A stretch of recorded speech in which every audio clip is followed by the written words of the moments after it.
Okay, Chapter 6 review. These are coming from the chapter review and the chapter test. We're going to start with rates of change. And when you do the rate of change, be sure to include your unit. And I ask you to write your answers as a decimal, not as a fraction. And so went from 5 ounces to 3 pounds, 5 ounces. So it's an increase of 3 pounds in 6 months.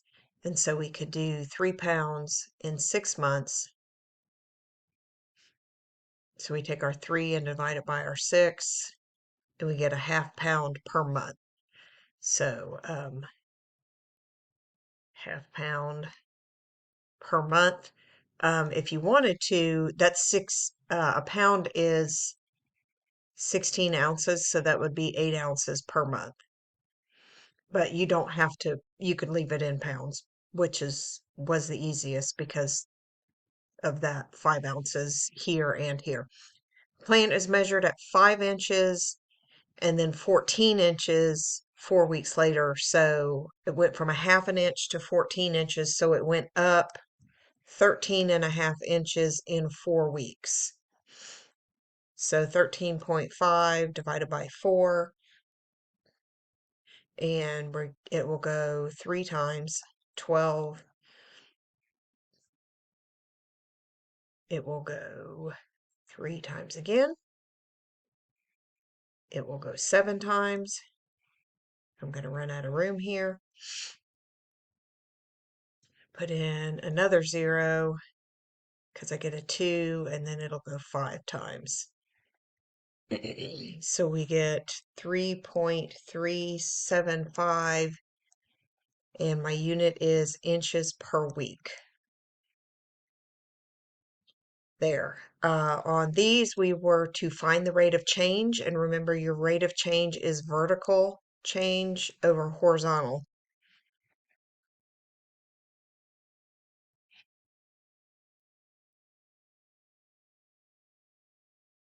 And you are to write your answers as reduced fractions and include your units. So here I can see here and here pretty obviously points. This is 15, so it went up 5. And to the right 1, because it went from 1 to 2. And that is, so my answer is 5. And this is in miles per hour. Here's miles and here's hours there. On this one, I like this spot and this spot. Now, how much is that? 2.5, 5, 7.5. I don't like those 2 spots because they are not marked. So I am going to go to this spot because it's marked. So from 7.5 to 5 is down 2.5. And that went from 1 to 3. So over a course of 2. This one, in order to get it into a fraction, we actually need to multiply the top and bottom by 2 because I have a decimal up here. That would give me -5/4. Or -1 1/4. And this is in gallons per hour. Maybe we should have done that one as a decimal. On this one, there is no vertical change, and it doesn't matter what your horizontal change is. If you pick to this point and this point, it's 20. So it's 0 feet per minute. It's a horizontal line, so it has a slope of 0. 11, 12, and 13, we want to find the slope. And remember, finding the slope is the change in y over the change in x. And so just bear in mind what x's and y's are. This is x, this is y, this is x, this is y, and so forth.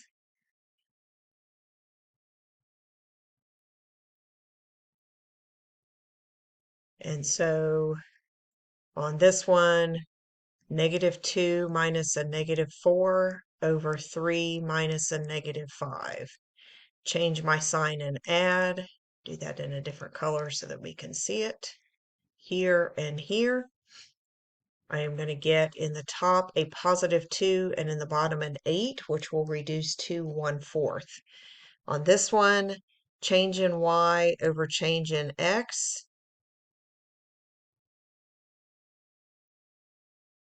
In the top, I would have -3.6 because they're both negative, changing my sign and adding.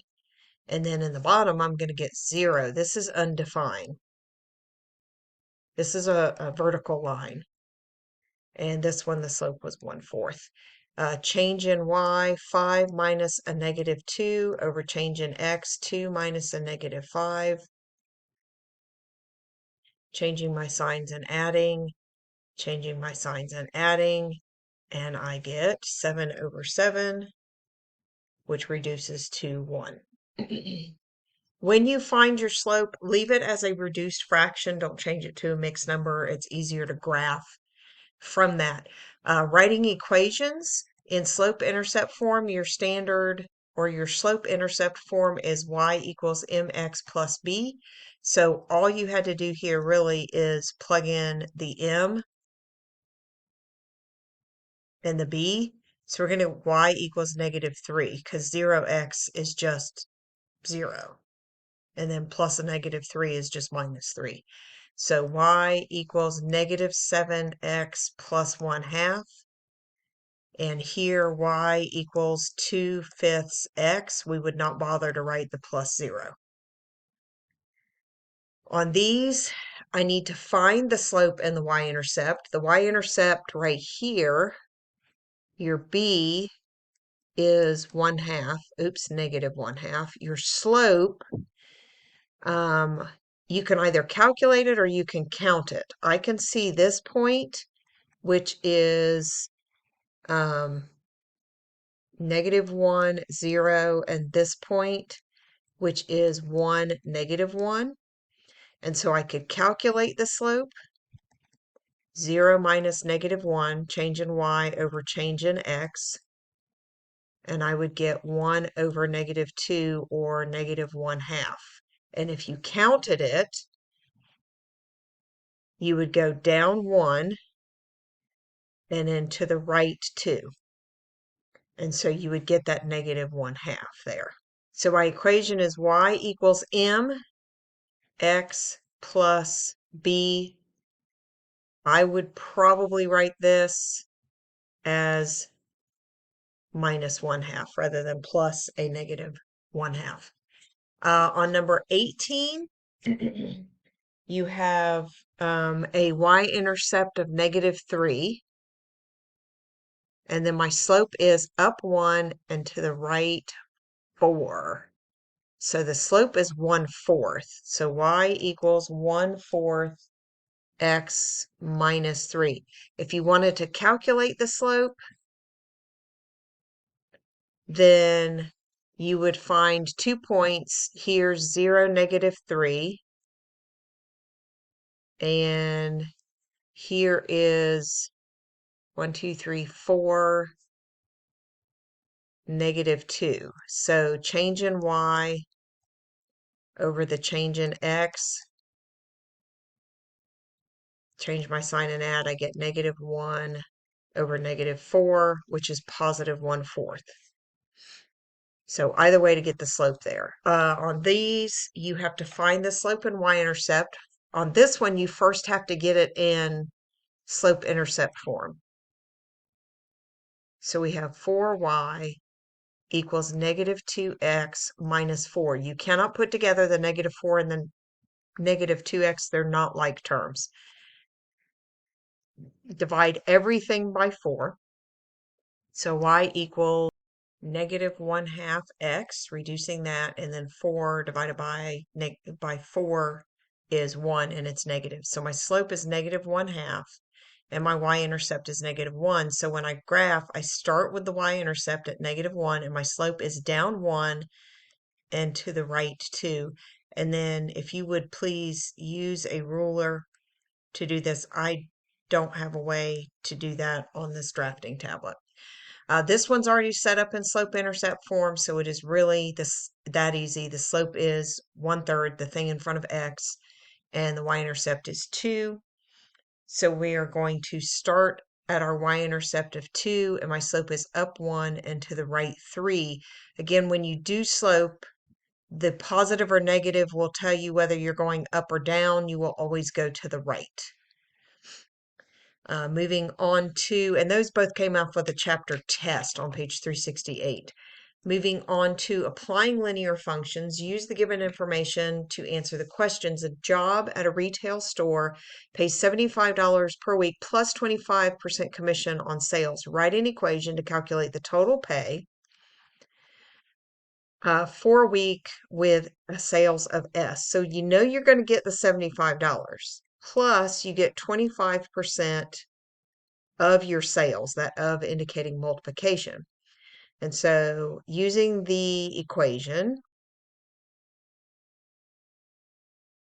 25%, by the way, is 0.25. Remember to convert from a percent to a decimal, drop the percent, move the decimal 2 to the left. So here we would have 75 plus 0.25 times 0. You didn't make any sales, so that's 75 plus 0, which would be 75. 75 plus 0.25 times 100. When you multiply by 100, you move the decimal 2 to the right. So we're going to get 100 there. 75 plus 0.25 times 200. That's going to be $50. Move the decimal 2 to the right and double it. So that would be 125. 75 plus 0.25 times 300. 0.25 times 300 would be 75, so we get 150 there. 75 plus 0.25 times 400 would be 75 plus 100, or 175. And so our coordinates here, we're going to make a graph, 0 and 75. So our base pay ends up being our y-intercept, 100, 100, 200, 125, 300, and then 400, and it's going to go straight up through like that. And the reason why it ends up being at a 45-degree angle is because I grouped this off by 25 and this by 100. And every time you went up $100, you got 25 more. So that was because I chose a scale that it would work out nicely for. What is the total weekly pay if the sales was 800? So it would be 75 plus 0.25 times 800,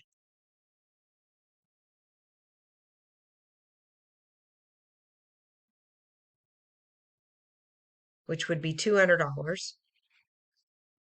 The 800 times, it's a quarter of 800. So it would be 275. What is the p-intercept or vertical intercept? It's 75. And what does this number represent? It represents that base salary that you get, the $75 that you get without having to make any sales. And then we have standard form, which makes it easy for us to find the x and y intercept. Remember that wherever we find the x-intercept, we find it where y equals 0. So that's going to give us 5x equals 10. So x would be 2. The y-intercept is where x equals 0. So this would drop, leaving me with 2y equals 10. And I am aware that you can probably do these in your head as far as, cover that up and y would be 5, or, cover that up and x would be 2. That's fine. So we have an x-intercept of 2, a y-intercept of 5. So it crosses the x-intercept at 2 and the y-intercept at 5. With those 2 points, I can connect them and get my line. This one you probably couldn't do the actual calculation in your head. Again, the x-intercept is where y equals 0. So we're going to have 6.5x equals 52. So 52 divided by 6.5 means we're going to have to move the decimal. And 8. Let's try 8. 8 times 5 is 40. Carry the 4. Yep. So x equals 8. And then the y-intercept is where x equals 0. So I'm going to get negative 4y. Don't forget that negative on the y. Negative 4y equals 52. Divide by negative 4. Y equals negative 13. Ew, that creates a problem. I will have to fix this graph before you get it because it doesn't go down to negative 13. Here's negative 11, negative 12, negative 13. I will have to have one on there that will go to that. And x equals 8. And this is going to be really hard to connect. That wasn't too bad. And then this one, the x-intercept is where y equals 0. So we're going to have x equals negative 1. Well, that one was tough. And then the y-intercept is where x equals 0. We get 3y equals negative 1. Y equals negative 1/3. So x is negative 1. Make sure you're putting these on the right axis. And y is negative 1/3, which would be right there. And I might give you a graph that the points are a little further apart on yours. Writing equations, we're going to use the information to write an equation for the line in the indicated form. No matter when we are given a point, we are going to have to use point slope form for the line. So this is a form of the line. That equation you need to have know what it is. And so this is an x and this is a y. So y minus a y of negative 2 equals, the slope is 2, x minus 1. So you get y plus 2, because we subtract a negative and that becomes positive, equals 2x minus 2. Using the distributive property and carrying that 2 through. And then we're going to subtract 2 from both sides. Nope, I'm done. Actually, I was done right here because it wants it in point slope form. 27, I'm going to have to go a little further on. So y minus y1 equals m times x minus x1. So y minus a negative 2 equals a slope of 3/4 x minus 1. Y plus 2 equals 3/4 x minus 3/4. I'm going to subtract 2 from both sides. Now, don't let this freak you out. It's a negative 3/4 and a negative 2. They're both negative, so add them, 2 and 3/4, and keep the sign. So we get y equals 3/4 x minus 2 and 3/4 in slope-intercept form. Okay, in 30 and 32, we're writing the equation of the line, but this time we're not given the slope. So the first thing we're going to do is find the slope. So y minus y over x minus x. So 3 minus 1 over 4 minus a negative 2. So we get 2 over 6, or 1/3. And then go into our point slope form for the line. And it doesn't matter which one which one you use. I'm going to use this one, just I don't know why. Y minus 3 equals 1/3 x minus 4, and we wanted it in point slope form. And so that would be one version of it. If you had used this point instead, you would have gotten y minus 1 equals 1/3 x minus a -2, so that would become positive. So you could have also had y minus 1 equals 1/3 x plus 2. And you may say those are not the same equations. They actually are. If you multiplied through with the 1/3 and then moved this -3 to that side and this -1 to that side, you would end up with the same equation in slope-intercept form.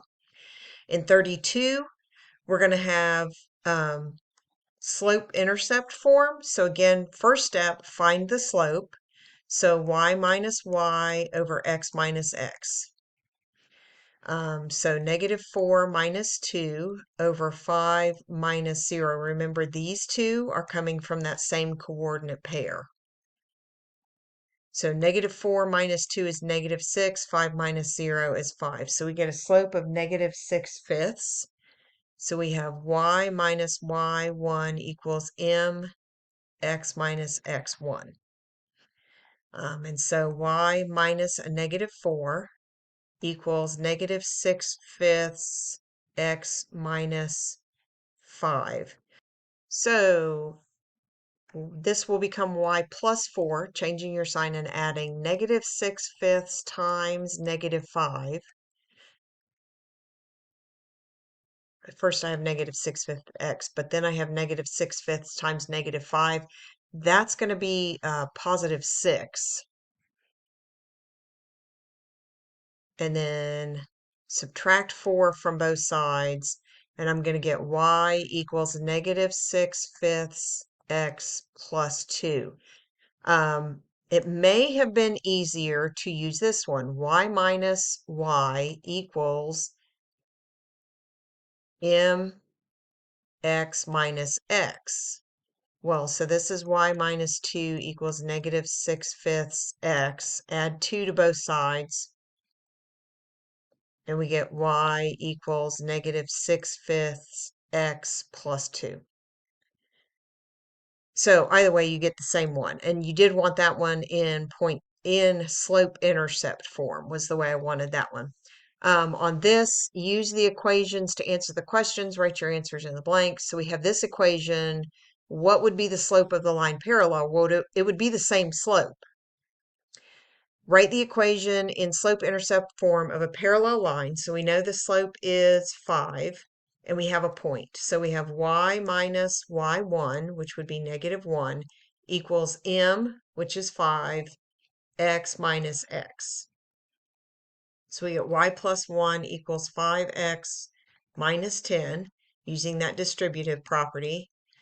So we get y equals 5x minus 11.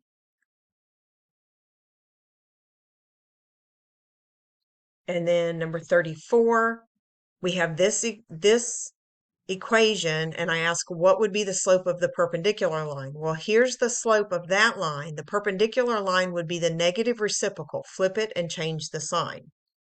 Write the equation for a line that's perpendicular and through the point 3/5. So I've got my m, y minus y over, or times, equals m times x minus x. This is x, this is y. Y minus 5 equals 1/3 x minus 1. 1/3 times -3. Add 5 to both sides. We get y equals 1/3 x plus 4.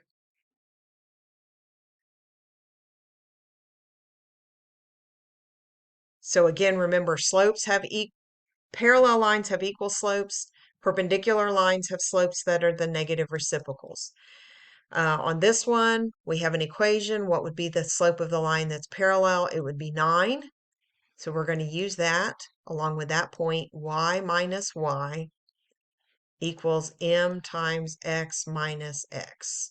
So y plus 5 equals 9x. Subtract 5 from both sides. You cannot combine the 9x and the 5. They are not like terms. We get y equals 9x minus 5. And then moving on to 36. My slope here is 8 over 1, so my perpendicular would be negative 1/8. Flip it and change the sign.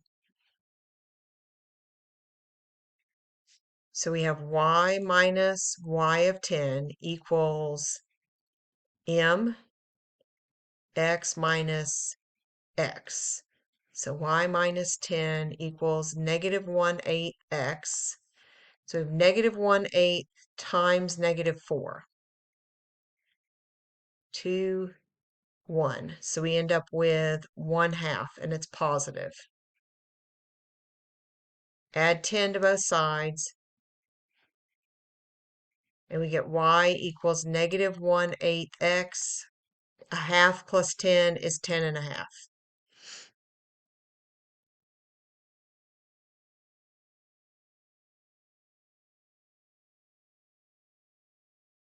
Clean that up a little bit. And there it is, cleaned up a little bit. Write the absolute value expression if it is translated down to.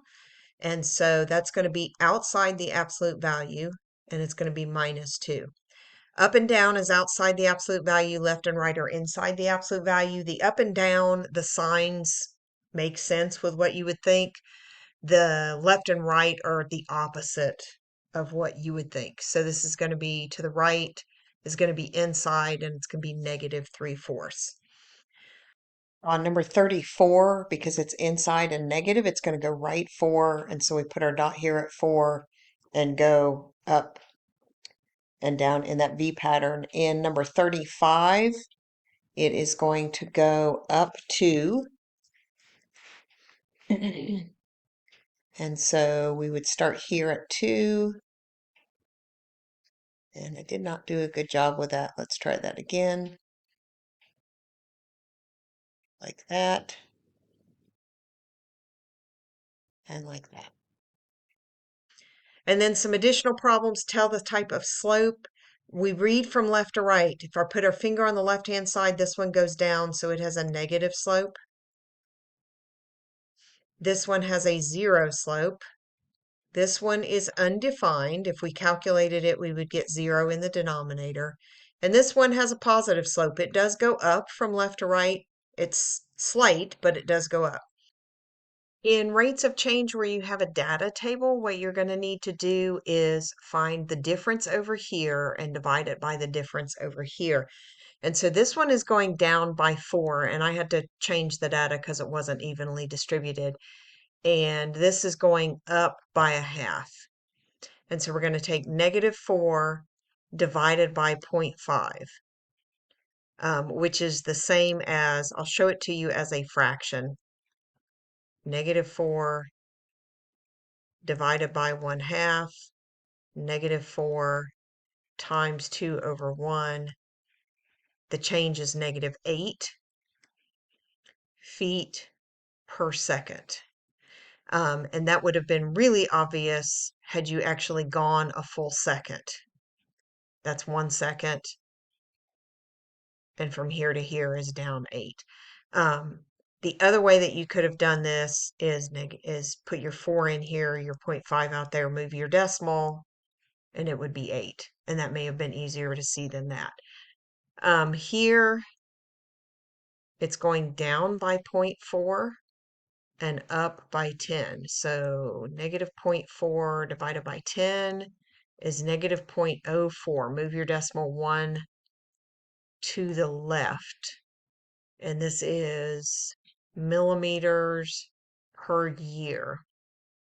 And again, my unit feet per second on this one, and this one millimeters per year. And then here, tell whether it's horizontal or vertical. This is a y equals line is a horizontal line, and this one is y equals 2. So it would be a horizontal line at the 2 on the y-axis. X equals lines are vertical. This is at -1.5. Yep, that's not very good. Let's try that again. And that's that. And then here, the graph at the right shows Sue's savings balance. What was her beginning account balance? And it's right here. It was 60. How much is she saving per week? It's a little hard to tell at the 1 week mark where she's at, because here would be the 1 week mark. But 2 weeks later, she's at $120. So if she went from 60 to 120, that's $60 in a 2 week period. That's $30 per week. Let's see if that will work out. And what that actually is the slope. This is 0, 60, and this is 2, 120. Change in y, 120 minus 60 over change in x, 2 minus 0, 60 over 2. It's the slope of the line. If that works out, then she should have another $60 2 weeks later. So at week 4, she should be at 180, and she is. What will her account balance be after 4 weeks? And you can go up from week 4 and go over, and it should be 180. So write an equation for this graph. So we need her slope, which we said was 30, and her initial balance, which was 60. So y equals 30x plus 60. And then from that, we could calculate, how many dollars she was going to have in 10 weeks or 20 weeks.